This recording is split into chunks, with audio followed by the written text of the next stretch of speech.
It wasn't too long ago when the International Criminal Court in The Hague celebrated its 20th anniversary. For some, it has achieved a measure of justice for victims of war crimes and genocide when national jurisdictions were unable or unwilling to do so. But the United States regards the court's mandate as dangerous to its sovereignty. Washington has been a longtime critic of the ICC, but it is now threatening action following the chief prosecutor's decision to investigate alleged war crimes and detainee abuse by U.S. forces in Afghanistan, as well as Israeli actions against Palestinians. If a powerful state like the US bullies the court, then smaller states, weaker states, might be feeling less inclined to support the court.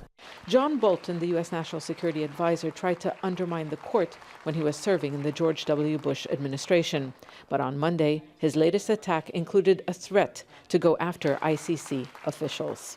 The United States will use any means necessary to protect our citizens and those of our allies from unjust prosecution by this illegitimate court. Some fear support for international justice for the millions of victims and survivors is at risk.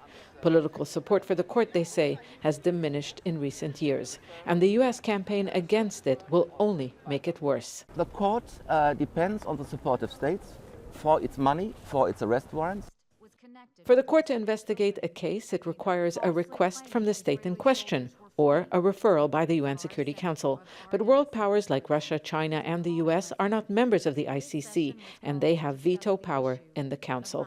The prosecutor, however, can also open a case if the court's judges give authorization. The Trump administration is threatening to curb what it calls the court's sweeping powers. Some human rights activists are accusing the U.S. of double standards and of using the court as a political instrument to serve its own interests. For example, in 2011, the United States voted at the UN Security Council to refer Libya to the ICC after alleged war crimes by Muammar Gaddafi's government.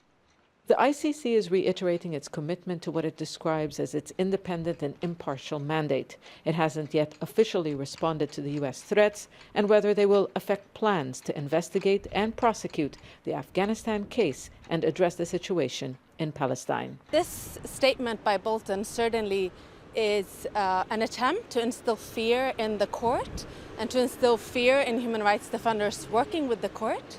We believe that the Office of the Prosecutor is going to remain firm and unwavering in her loyalty to the Rome Statute. We are putting our trust in her.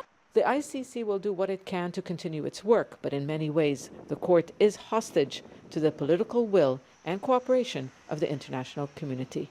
Zeina, Khodr, Al Jazeera, The Hague.